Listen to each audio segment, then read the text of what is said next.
Hello दोस्तों, एक बार फिर से स्वागत है आपका तुल्य RS ऑनलाइन के अंदर। मैं सूरज आपका फिर से स्वागत करता हूं। और हम बात कर रहे थे दोस्तों हिंदी भाषा शिक्षण के बारे में। और हिंदी भाषा शिक्षण में हम आज जो हमारा नया टॉपिक जो लेकर आए हैं वो है हिंदी भाषा शिक्षण में सहायक सामग्री।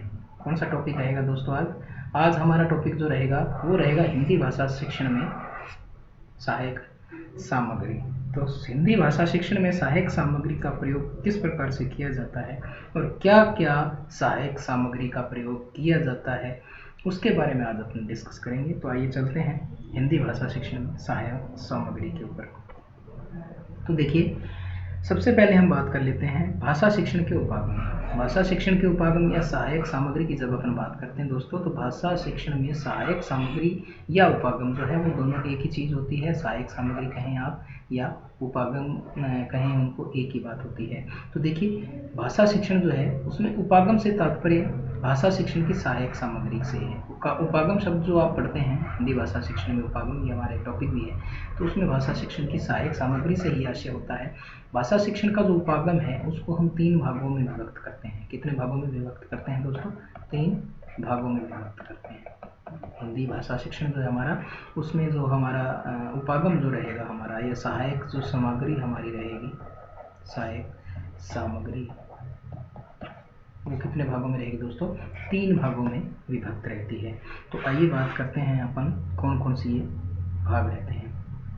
तो देखिए, बात जब अपन करते हैं भाषा शिक्षण में सहायक सामग्री की, तो सहायक सामग्री जो है 3 प्रकार की रहती है हमारे पास में। एक तो रहती है दृश्य सामग्री, एक रहती है हमारे पास में श्रव्य सामग्री, एक रहती है हमारे पास में श्रव्य दृश्य सामग्री। देखिए, किसी भी प्रकार की जो भाषा है उसमें शिक्षक जो है वो क्या करवाता है दोस्तों? अध्यापन करवाता है। शिक्षक अध्यापन करवाता है, और उस अध्यापन के अंदर शिक्षक जो है एक बहुत बड़ी, खुद जो है वो एक बहुत बड़ी सहायक सामग्री है। यानी हम शिक्षक के द्वारा जो अध्ययन है वो करवाते हैं, परंतु उसके साथ साथ में शिक्षक जो है कुछ अध्ययन बिंदु भी साथ में लेकर चलता है। कुछ अध्ययन बिंदु भी साथ में लेकर चलता है। उन अध्ययन बिंदुओं को पूरा करवाने के लिए वो कुछ उपकरण अथवा संसाधन जो है वो साथ में लेकर चलता है। उपकरण या संसाधन जो किस में काम करते हैं दोस्तों? शिक्षक के अध्यापन में कार्य करते हैं। यानी वो करते हैं उसकी क्या? सहायता। क्या करते हैं? सहायता करते हैं। और इसी सहायता के लिए जो साधन बनाए गए हैं, यानी उपकरण जो बनाए गए हैं, या संसाधन हम उन्हें कह सकते हैं, वो जो संसाधन है उन्हीं को क्या कहा जाता है दोस्तों? आपके टीचिंग एड्स को हम टीचिंग एड नाम से उनको जानते हैं। तो देखिए, ये 3 प्रकार के होते हैं आपके। किस कौन कौन से होते हैं? एक तो आपका होता है दृश्य सामग्री, एक होता है आपका श्रव्य सामग्री, और एक होता है श्रव्य एंड दृश्य सामग्री। तो देखिए, दृश्य सामग्री वो होती हैं जो केवल किसके काम आती हैं? जो केवल देखने के काम आती हैं, देखने के काम आती हैं। उसके बाद में बात करते हैं अपन श्रव्य सामग्री की। तो श्रव्य सामग्री कौन सी होती है दोस्तों? तो श्रव्य सामग्री जो होती हैं वो होती हैं सुनने के काम आती हैं, केवल सुनने के काम आती हैं। और अंतिम जो होती है वो होती है आपकी दृश्य एवं श्रव्य सामग्री। तो देखिए, ये इसमें आप देख भी सकते हैं, ऐसा संसाधन जिसको आप देख भी सकते हैं और सुन भी सकते हैं, या देख और सुन दोनों सकते हैं, और उसके द्वारा अध्यापन करवाया जाता है। यानी बच्चा जो है उसे सुनेगा भी और देखेगा भी। ऐसी जो सहायक सामग्री होती है उसको क्या कहा जाता है? दृश्य श्रव्य सामग्री कहा जाता है। तो सबसे पहले बात कर लेते हैं अपने दृश्य सामग्री की। तो दृश्य सामग्री में सबसे पहला तो होता है श्यामपट्ट। क्या होता है दोस्तों? श्यामपट्ट, जिसे हम एक शिक्षक जो होता है उसका प्रथम मित्र कहते हैं, सबसे बढ़िया मित्र उसको कहा जाता है। उसके बाद में आपका सूचना पट, जिसके ऊपर आप किसी भी प्रकार की सूचना है। उसके बाद में पुस्तक जो है, ये भी देखिए देखने वाली है। रेखा चित्र को भी आप देखते हैं, मॉडल प्रतिरूप, वास्तविक कोई पदार्थ है, मानचित्र है, कार्टून है, चार्ट है, फ्लैश कार्ड है, ओवरहेड प्रोजेक्टर है, स्लाइड्स जो हैं, जैसे आप अभी जो स्लाइड जैसे मैंने बना रखी है स्लाइड, यानी एक जीता जागता उदाहरण ये स्लाइड्स का तो आपके सामने है भी, जिसमें अभी जो शिक्षण मैं आपको करवा रहा हूँ, मैं आपको करवा रहा हूँ। ठीक है दोस्तों, तो ये जो अपन बात कर रहे हैं, यानी अभी जो शिक्षण चल रहा है, शिक्षण, और कैसा शिक्षण? मौजूदा शिक्षण। ठीक है, जो शिक्षण मौजूदा शिक्षण है हिंदी भाषा का, जो अभी हम कर रहे हैं, ये जो है ये स्लाइड है, इसे हम स्लाइड का उदाहरण तो आपके सामने है। चित्र विस्तारक एपिडोस्कोप कहते हैं, जिसमें चित्र का विस्तार किया जाता है, या यूँ कहते हैं अपने शैक्षणिक यात्राएं जो बहुत सारी की जाती हैं, वो भी किसके अंतर्गत आती हैं? दृश्य सामग्री के अंतर्गत आती हैं। और श्रव्य जो सामग्री होती है उसमें आपका ग्रामोफोन है, रेडियो है, टेप रिकॉर्डर है, लिंगवा फोन है, टेलीफोन है। और दृश्य श्रव्य सामग्री जो होती है उसके अंदर आपका चलचित्र है। देखिए, चलचित्र के अंदर आप सुन भी सकते हैं और देख भी सकते हैं। टेलीविज़न जो है उसमें आपको दृश्य दिखाई भी देते हैं और सुनाई भी देते हैं। उसी प्रकार जो नाटक है उसका मंचन जो किया जाता है उसमें आप देखते भी हैं और सुनते भी हैं। नुक्कड़ नाटक जो आपके गली मोहल्लों के अंदर नुक्कड़ नाटक जो आप देखते हैं उनके अंदर हम देखते हैं कि उसमें दृश्य भी दिखाए जाते हैं, यानी प्रदर्शन किया जाता है और साथ में सुनाई भी देती है। यानी प्रदर्शन के साथ साथ में आपको मौखिक वार्ताएं जो होती है वो की जाती हैं, तो इन्हें कहते हैं श्रव्य दृश्य सामग्री। तो ये तो बात रही हमारी सामग्री की, कौन कौन सी सामग्री होती है। नेक्स्ट आइए बात करते हैं। देखिए, मस्तिष्क को क्रियाशील बनाने में हमारी ज्ञानेंद्रियां जो है उनका सबसे बड़ा हाथ रहता है। देखिए, ये केवल एक लाइन है जो आपके सामने लिखी हुई है। मस्तिष्क को क्रियाशील बनाने में ज्ञानेंद्रियों का सबसे बड़ा हाथ होता है। तो देखिए, नेत्र, कान नामक ज्ञानेंद्रियां ज्ञान के प्रवेश द्वार हैं, देखिए द्वार लिखना था यहाँ, प्रवेश द्वार है। इसलिए शिक्षक की सहायता इन ज्ञानेंद्रियों का अधिक से अधिक उपयोग हो, ऐसे उपकरण निकाले गए हैं जिनके प्रयोग से शिक्षण कार्य अधिक प्रभावशाली बनता है। तो इन्हें ही क्या कहा जाता है दोस्तों? शिक्षण सहायक सामग्रियों के नाम से जाना जाता है। तो देखिए, इनमें सबसे पहले आते हैं दृश्य साधन। तो सभी प्रकार के साधन जिन्हें बालक पाठ को सरलता से, शीघ्रता से समझ सके, अपने ज्ञान का विस्तार कर सके, दृश्य साधन कहलाते हैं। जैसे श्याम पट है, सूचना पट है, पुस्तक, शैक्षणिक यात्राएं, इनके बारे में हम बात कर चुके हैं दोस्तों। उसके बाद में बात आते हैं आपके श्रव्य साधन के बारे में। तो श्रव्य साधन वो होते हैं जिनको सुनकर बालक पाठ को सरलता, सुबोध व सुगमता से सीख सके, श्रव्य साधन कहलाते हैं। इनमें अभी हम बात कर चुके हैं, ग्रामोफोन, रेडियो, टेप रिकॉर्डर आदि साधन आते हैं। उसके बाद में हमने बात की थी हमारे कौन से साधन के बारे में दोस्तों? श्रव्य दृश्य साधन के बारे में। इनमें बालकों की दृश्य श्रव्य दोनों इंद्रियों का उपयोग एक साथ होता है, यानी बालक साथ में सुनता भी है और साथ में देखता भी है। इसमें बालक में एकदम सक्रियता आ जाती है, क्योंकि उसको सुनने के साथ साथ में वो चीज़ें दिखाई भी देती हैं। तो मनोवैज्ञानिक दृष्टिकोण से इन साधनों का प्रयोग अधिक प्रभावशाली रहता है। देखिए दोस्तों, एक तो सुनना और एक देखना, और एक देखना और सुनना तो अधिक प्रभावशाली दोनों रहते हैं। परंतु बात करते हैं जब इसकी, तो इसमें प्रभाव ज़्यादा क्यों होता है? क्योंकि बालक देखने के साथ साथ में सुनता भी है। तो देखने के साथ साथ में सुनता भी उस चीज़ को, तो वो ज़्यादा प्रभावशाली रहता है। इस प्रकार के साधन से सीखा गया ज्ञान जो है वो अधिक चिरस्थायी रहता है। क्यों रहता है? क्योंकि उसने देखा भी है और सुना भी है, दोनों काम एक साथ में करता है। तो ये साधन आपके चलचित्र हैं, टेलीविज़न हैं, या किसी प्रकार के नाटक हम जो देखते हैं, टीवी में धारावाहिक जो चलते हैं, फिल्में वगैरह जो होती हैं, वो सारा का सारा जो है वो दृश्य श्रव्य के अंतर्गत आ जाता है। तो देखिए, दृश्य श्रव्य साधनों के प्रयोग के उद्देश्य क्या है? अब सबसे पहले अपन उद्देश्य की बात करेंगे दोस्तों। उद्देश्य की बात करेंगे, किसकी बात करेंगे? ये उद्देश्य यहाँ गलत लिखा गया है दोस्तों, शुद्ध रूप से उद्देश्य ऐसा लिखा जाता है। इन साधनों के उपयोग से अर्जित ज्ञान जो है वो चिरस्थायी बन जाता है, शिक्षकों को भी प्रभावशाली बना देता है। इसलिए इन साधनों का प्रयोग जो है वो किया जाता है। इन साधनों से बालकों में निष्क्रियता समाप्त हो जाती है। क्या हो जाती है दोस्तों? निष्क्रियता जो होती है वो समाप्त हो जाती है, क्योंकि सामने दिखाई देता है या सुनता है तो बालक जो है अधिक सक्रिय रहता है, बालकों की ज्ञानेंद्रियां जो है वो ज़्यादा क्रियाशील हो जाती हैं तथा बालकों का ध्यान जो है वो पाठ पर केंद्रित हो जाता है। हम अगर कोई चीज़ पढ़ा रहे हैं, पाठ पढ़ा रहे हैं और साथ साथ में चित्र भी दिखा रहे हैं, तो दोस्तों हो सकता है वो पढ़ने में इंटरेस्टेड कम हो परंतु वो चित्र देखने में इंटरेस्टेड रहता है, तो उसका ध्यान जो है वो भी केंद्रित रहता है। अब बात करते हैं हम भाषा शिक्षण में अधिगम सामग्री का महत्व। जो भाषा है उसमें अधिगम सामग्री का क्या महत्व रहता है? तो देखिए, मनोविज्ञान के विकास द्वारा यह सिद्ध हो चुका है कि एक से अधिक इंद्रियों द्वारा प्राप्त ज्ञान जो है वो अधिक स्पष्ट, पूर्ण, सहज, रुचिकर तथा स्थायी होता है। एक से अधिक इंद्रियों का मतलब यहाँ दोस्तों देखिए, ज्ञानेंद्रियां जो हैं उन ज्ञानेंद्रियों का प्रयोग तभी अधिक संभव है जब हम सहायक सामग्री का प्रयोग करते हैं।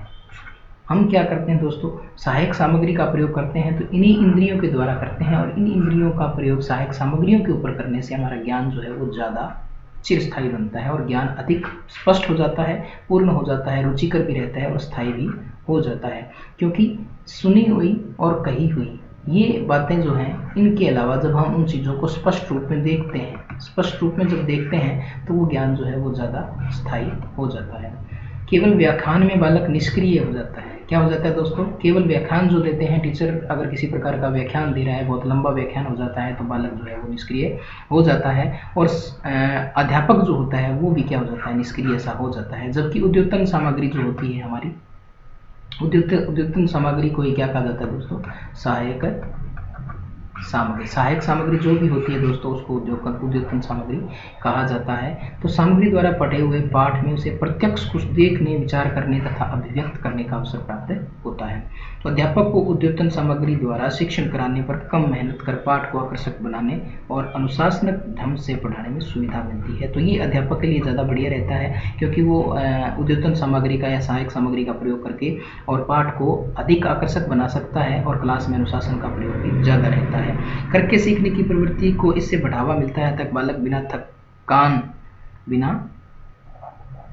थकान अनुभव किए प्राप्त ज्ञान को स्वानुभूति के रूप में मानकर एक स्थायी ज्ञान की वृद्धि करते हैं। इससे अनुभवों को गति व स्थायित्व प्रदान किया जा सकता है। देखिए, जब हम किसी प्रकार के टीचिंग एड का प्रयोग करते हैं तो बालक उससे क्या है, थकान अनुभव नहीं करता है। इससे उसकी सीखने की प्रवृत्ति को बढ़ावा मिलता है और उसको स्वानुभूति होती है, साथ साथ में उसके स्थायी ज्ञान में भी वृद्धि होती है। तो ये हमारे अधिगम शिक्षण सामग्री जो होती हैं उसका महत्व है। नेक्स्ट बात करेंगे अपने कक्षा शिक्षण में उद्योतन सामग्री का उपयोग, यानी कक्षा शिक्षण में एक कक्षा जो है, कक्षा के अंदर शिक्षण सामग्री का उपयोग किस प्रकार से करना चाहिए। तो देखिए, कक्षा शिक्षण में कई प्रकार की उद्योतन सामग्री का उपयोग करते हैं, जिनका संक्षिप्त विवरण इस प्रकार से आपके सामने है। देखिए, सबसे पहले तो हम किसका प्रयोग करते हैं, दृश्य सामग्री का प्रयोग करते हैं, जिसमें सबसे पहली आती है कक्षा शिक्षण के अंदर हम बड़ी बड़ी जो चीज़ें आपके सामने थी, दृश्य श्रव्य और दृश्य श्रव्य सामग्री का वर्णन हमने पीछे देख लिया है। उसके अलावा कुछ एक चीज़ें जो होती है भी हम एक अध्यापक जो है वो प्राय कक्षा शिक्षण के अंदर प्रयोग में लाता है। तो सबसे पहले होती है पाठ्य पुस्तक। देखिए, पाठ्य पुस्तक मूल्यांकन का आधार बन सके। तो पाठ्य पुस्तक की विशेषता क्या होनी चाहिए कि पाठ्य पुस्तक जो है वो मूल्यांकन का आधार बन सके। पाठ्य पुस्तक के पाठ नियोजन में सहायक हों, यानी पाठ नियोजन में आपके सहायक होनी चाहिए। पाठ्य पुस्तक, देखिए पाठ्य पुस्तक भी गलत लिखा हुआ है, ये स्लाइड बनाने वाले ने, टेक्निकल जो हमारा स्टाफ है उसकी गड़बड़ हो गई है। पाठ्य पुस्तक पठित अंशों की पुनरावृत्ति का आधार बन सके। ठीक है, पाठ्य पुस्तक के गृह कार्य तथा वाचन अभ्यास में सहायता कर सकें, सहायक रहें। पाठ्य पुस्तकें जो हैं वो शिक्षण के उद्देश्यों की पूर्ति में सहायक हों। पाठ्य पुस्तकें मूल्यांकन में आधार बन सके, पाठ नियोजन में सहयोगी हों। तो ये पाठ्य पुस्तक की विशेषता है। नेक्स्ट बात करते हैं अपन श्यामपट्ट की। तो देखिए, श्यामपट्ट जो होता है ये आपको मैं पहले भी बता चुका हूँ। श्यामपट्ट जो होता है सच्चा मित्र होता है अध्यापक का तथा सबसे ज़्यादा प्रयोग में लिया जाने वाला शिक्षण सामग्री होती है। इसका प्रयोग करते रहने से विद्यार्थियों का ध्यान विषय की ओर सरलतापूर्वक केंद्रित किया जा सकता है। श्यामपट्ट का सबसे बड़ा लाभ यह है कि इसका प्रयोग करते रहने से बालकों का ध्यान पाठ्य विषय की ओर सरलता से लग जाता है। क्योंकि हम अगर व्याख्यान देते रहेंगे तो बालक का ध्यान जो है वो भंग हो सकता है। परंतु क्या होता है, श्यामपट्ट जो होता है, श्यामपट्ट पर अगर हम कोई चीज़ लिखते हैं और बालक को बार बार में सामने देखने के लिए कहते हैं तो उसका ध्यान जो है वो भंग कम होता है, कम होता है। तो श्यामपट्ट का प्रयोग करते समय अध्यापक के लिए महत्वपूर्ण सावधानियां क्या होती हैं, सावधानियां भी देखने लायक हैं। श्यामपट्ट पर लेख जो है वो स्पष्ट और सुंदर तथा बड़े लिखे जाएं ताकि सभी बालक को सरलता से उन्हें पढ़ सकें। अक्षर जो है वो आपके सुंदर होने चाहिए, सुडौल होने चाहिए। लिखते समय शब्दों की शुद्धता पर विशेष ध्यान रखना चाहिए। देखिए, शुद्धता पर तो विशेष रूप से ध्यान रखना चाहिए। श्यामपट्ट पर आवश्यक बातें ही लिखी जाएं, अनावश्यक बातें नहीं लिखनी चाहिए। या आप यूं कह सकते हैं कि श्यामपट्ट ज्यादा ना भरा जाए, न भरा जाए। श्यामपट्ट को ऊपर से नीचे की ओर साफ करना चाहिए दोस्तों। श्यामपट्ट को साफ करने का जो तरीका रहता है वो ये रहता है, ऊपर से नीचे की तरफ यूं, इस प्रकार से ऊपर से नीचे की तरफ, एक कॉर्नर की तरफ, ये हमारा साफ करने का तरीका रहता है श्यामपट्ट को। तो ये हमारा तरीका रहता है श्यामपट्ट। ये आपका अगर श्यामपट्ट है दोस्तों, तो इस श्यामपट्ट को साफ करने का तरीका ये रहता है, इस प्रकार से ऊपर से नीचे की तरफ इसको साफ करना चाहिए। इस प्रकार से कभी भी साफ नहीं करना चाहिए, या यूं इस प्रकार से नहीं करना चाहिए। कई बार आप यूं भी कर सकते हैं, परंतु सही शुद्ध जो तरीका है वो यही रहता है कि ऊपर से नीचे इस प्रकार से साफ करना चाहिए। नेक्स्ट बात करते हैं अपन रेडियो के बारे में। देखिए, रेडियो श्रव्य सामग्री है। रेडियो द्वारा प्रौढ़ शिक्षा तथा महिला शिक्षा को भी पर्याप्त सहायता मिल रही है। कविता पाठ, वाद विवाद तथा नाटक प्रतियोगिता, समाचार को प्रोत्साहित किया गया है। प्राथमिक, उच्च प्राथमिक कक्षाओं के हिंदी भाषा तथा अन्य विषयों के संबंध में अनेक कार्यक्रमों का प्रसारण किया गया है। देखिए, आपके जो भी डेली नेशनल चैनल जो हैं उनके ऊपर इसका बहुत ज़्यादा प्रयोग किया जा रहा है। और ग्रामोफोन जो है, नेक्स्ट आपका आता है ग्रामोफोन। ग्रामोफोन भी एक श्रव्य सामग्री है। ग्रामोफोन के माध्यम से बालकों का ध्यान सुंदर गीतों, कविताओं तथा पद्यासों से साहित्य की ओर आकृष्ट किया जा सकता है। कविता का वाचन, वार्तालाप, संवाद, भाषा की शैलियों का ज्ञान इससे सरलता से कराया जा सकता है। उसके बाद में सहस्वर वाचन का मतलब जोर जोर से वाचन, शब्द उच्चारण, आदर्श वाचन आदि का अभ्यास सरलता से किया जा सकता है। तो ये ग्रामोफोन के बारे में था। उसके बाद में हम बात करते हैं लिंग्वा फोन की। एक नया नाम है आप लोगों के लिए। तो लिंग्वा फोन जो होते हैं वो भी श्रव्य सामग्री होती है। भाषा शिक्षण में लिंग्वा फोन पद्धति द्वारा किसी भी भाषा की शुद्ध उच्चारण, वाक्यांशों, शुद्ध उच्चारण या वाक्यांशों पर पाठ तथा वार्तालाप रिकॉर्डों के माध्यम से सिखाया जाता है। यानी लिंग्वा फोन के ऊपर क्या करते हैं दोस्तों, रिकॉर्ड कर ली जाती है किसी भी प्रकार की आवाज़ जो होती है या किसी भी प्रकार का शुद्ध जो उच्चारण है उसको रिकॉर्ड करके और बाद में सुना जाता है। ये रिकॉर्ड जो है वो पत्राचार के माध्यम से हिंदी पाठ्य सामग्री की संदर्भ सामग्री के रूप में तैयार किए गए हैं। इन रिकॉर्डों को डिस्क रिकॉर्ड भी कहते हैं। इस पद्धति से केवल सुना जा सकता है। यानी दोस्तों, हम जो सीडी पद्धति आपने सुनी होगी, सीडी पद्धति, पहले के टाइम वीसीआर चलता था। क्या चलता था दोस्तों? वीसीआर, ठीक है। उसमें तो आप देख भी सकते थे, सुन भी सकते थे। उसी प्रकार सीडी में भी आप सुन सकते हैं, देख सकते हैं। परंतु लिंग्वा फोन जो होते हैं उनमें केवल आप क्या कर सकते हैं, सुन सकते हैं। क्या कर सकते हैं? सुन सकते हैं। तो इसमें क्या की जाती है, रिकॉर्डिंग की जाती है। किसी भी आप भाषा के वाक्यांशों वगैरह को या किसी भाषा की किसी पद्धति को आप क्या कर सकते हैं, रिकॉर्ड कर सकते हैं और उसके बाद में उसको बाद में सुन सकते हैं। तो ऐसी रिकॉर्डिंग के लिए आदर्श वक्ता की आवश्यकता होती है। आदर्श वक्ता का मतलब होता है जो शुद्ध उच्चारण करता हो। क्या करता हो? शुद्ध उच्चारण करता हो। इसका प्रयोग व्याकरण शिक्षण तथा कविता शिक्षण में प्रभावशाली ढंग से किया जा सकता है। नेक्स्ट बात करते हैं हम टेप रिकॉर्डर के बारे में। नया नाम नहीं है, आप लोगों के द्वारा सुना गया है इसको।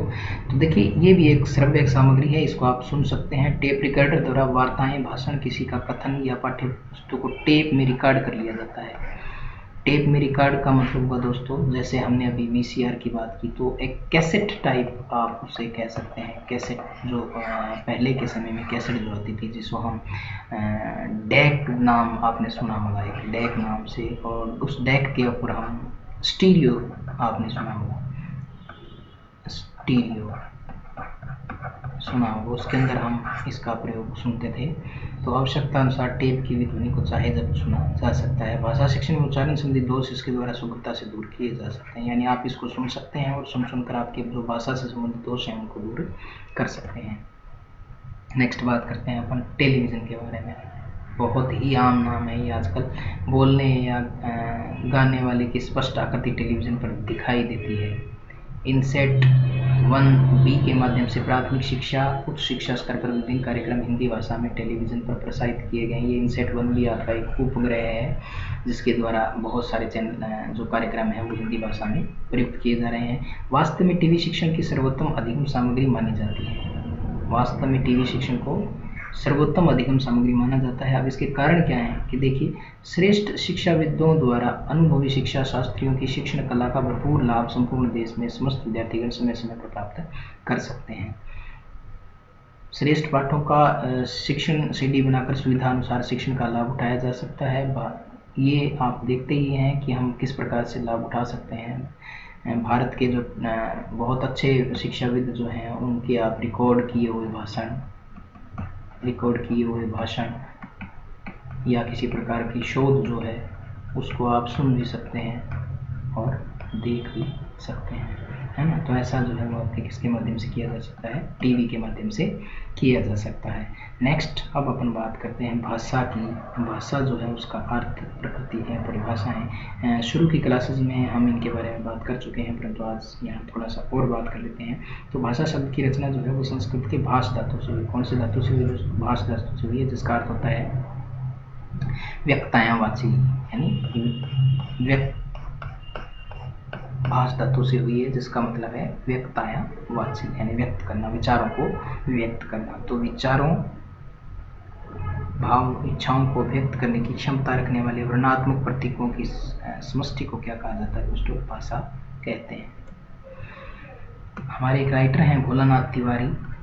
भाषा उच्चारण अवयव से उच्चारित स्वेच्छाचारी ध्वनि प्रतीकों की वह अवस्था है जिसके द्वारा एक समाज के लोग आपस में भावों और विचारों का आदान प्रदान करते हैं। देखिए ये परिभाषा है और परिभाषा देने वाले कौन है? भोलानाथ तिवारी। कौन है आपके? भोलानाथ तिवारी। उनके द्वारा जो है एक परिभाषा दी गई है कि भाषा जो है वो उच्चारण अवयवों से उच्चरित स्वेच्छाचारी ध्वनि प्रतीकों की वह अवस्था है जिसके द्वारा एक समाज के लोग आपस में भाव और विचारों का आदान प्रदान करते हैं। सुमित्रानंदन पे क्या कहते हैं? देखिए सुमित्रा जी कहते हैं कि भाषा संसार का नाद में चित्र है, ध्वनि में स्वरूप है, यह विश्व की हृदय तंत्री की झंकार है जिनके स्वर में अभिव्यक्ति पाई जाती है।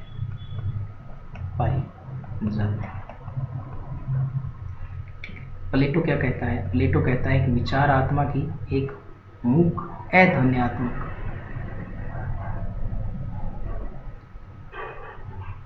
अलग से था, मूक या अध्वन्यात्मक बातचीत है, पर वही जब ध्वन्यात्मक होकर होठों पर प्रकट होती है तो उसे भाषा की संज्ञा दी जाती है। तो ये थी भाषा और ये था आपका शिक्षण सहायक सामग्री। और अब बात कर लेते हैं भाषा की प्रकृति और विशेषताओं के बारे में। भाषा देखिए पैतृक संपत्ति नहीं है। कैसी संपत्ति नहीं है दोस्तों? ये अर्जित है। कैसी संपत्ति है? अर्जित संपत्ति है, ये पैतृक संपत्ति नहीं है। भाषा परंपरागत है, व्यक्ति उसका अर्जन कर सकता है, उसे उत्पन्न नहीं कर सकता है, यानी पैतृक बिल्कुल नहीं है, उत्पन्न नहीं कर सकता। कैसी है? अर्जित है, आप उसे अर्जित कर सकते हैं। भाषा संयोगावस्था से वियोगावस्था की ओर जाती है। देखिए संस्कृत जो है वो आपकी संयोगावस्था की बात करते हैं तो उसका उदाहरण होता है संस्कृत, और वियोगावस्था की बात करते हैं तो उसका अर्थ होता है हिंदी। संयोगावस्था का मतलब होता है संस्कृत, वियोगावस्था का मतलब होता है हिंदी। हमारी भाषा जो है वो वियोगावस्था की ओर है, क्योंकि पहले जो हमने देखा है कि संस्कृत के अंदर बहुत बड़े बड़े सूत्रों के अंदर हिंदी पढ़ाई जाती, संस्कृत पढ़ाई जाती थी। तो जो बहुत बड़े बड़े सूत्र हैं उसी को संयोगावस्था कहा जाता है, इन्हीं सूत्रों को संयोगावस्था कहा जाता है दोस्तों, ठीक है। तो हिंदी जो है वो हमारी वियोगावस्था में, इस टाइम जो हम हिंदी पढ़ते हैं वो वियोगावस्था की ओर है, क्योंकि हमारे वचन भी 2 हो गए, लिंग भी हमारे 2 हो गए। पहले वचन भी 3 पढ़े जाते थे, ठीक है, और लिंग जो थे उनको भी 3 पढ़े जाते थे, आजकल हम 2 पढ़ते हैं। तो ये वियोगावस्था की अवस्था हमारी होती है। भाषा जो है वो अर्जित संपत्ति है, आप इसे कमा सकते हैं, जितना ज़्यादा आप अभ्यास करेंगे उतना ज़्यादा आप उसको प्राप्त कर सकते हैं। भाषा आद्यंत सामाजिक वस्तु है, यानी आदि से अंत तक क्या है, सामाजिक वस्तु है, क्योंकि लोगों को लोगों से जोड़ने का काम किसका है दोस्तों, भाषा का है। तो भाषा जो है आपकी आदि से अंत तक सामाजिक वस्तु है। भाषा का कोई अंतिम स्वरूप नहीं होता है, आप इसे जिस रूप में ढालना चाहते हैं ये उसी रूप में ढल जाती है। भाषा स्थूलता से सूक्ष्मता, अप्रौढ़ता से प्रौढ़ता की ओर जाती है, यानी अप्रौढ़ से ये प्रौढ़ होती जाती है, स्थूल होती है ये और सूक्ष्म रूप धारण कर सकती है। भाषा चिर परिवर्तनशील है, यानी कभी भी इसका एक रूप नहीं होता, ये परिवर्तनशील रहती है। भाषा अर्जन अनुकरण से होता है, यानी आप अर्जन किस प्रकार से कर सकते हैं, तो आप अनुकरण से कर सकते हैं। आप मेरे पीछे पीछे बोलेंगे, आप भाषा सीख जाएंगे। मैंने आपको कहा ए, तो आपने बोला ए, तो आप ए सीख सकते हैं। उसी प्रकार हम हिंदी का ज्ञान प्राप्त करते हैं। भाषा कठिनता से सरलता की ओर अग्रसर होती है। देखिए, सरल नहीं होती है, कोई भी भाषा है वो सरल नहीं होती है, कठिन होती है। तो कठिन से वो सरल की ओर होती है, जब आप उसे सीख लेते हैं तो आपके लिए सरल बन जाती है। तो भाषा जो होती है वो आपकी सरलता से कठिनता से सरलता की ओर अग्रसर है। भाषा शिक्षण, हिंदी भाषा शिक्षण में उद्योतन सामग्री या हिंदी भाषा शिक्षण में सहायक सामग्री। तो आज के इस टॉपिक में हमने इसको पूरा कर लिया है। आगे की जो कक्षाएं रहेंगी उनमें हम शिक्षण विधियों की तरफ अग्रसर होंगे, शिक्षण विधियाँ पढ़ेंगे। और हमारा ये दावा है दोस्तों कि आप इन शिक्षण विधियों को पढ़कर अच्छे नंबर प्राप्त कर सकते हैं। रीट अभी आपकी आने वाली है, हो सकता है 2021 जनवरी फरवरी तक आपकी जो रीट की परीक्षा है वो करवा दी जाए। तो आप बहुत अच्छे तैयारी कीजिए, इसी तरह अतुल आरएस के साथ में जुड़े रहें। आपका बहुत बहुत धन्यवाद मुझे देखने के लिए, हमारे चैनल के साथ में जुड़े रहने के लिए धन्यवाद।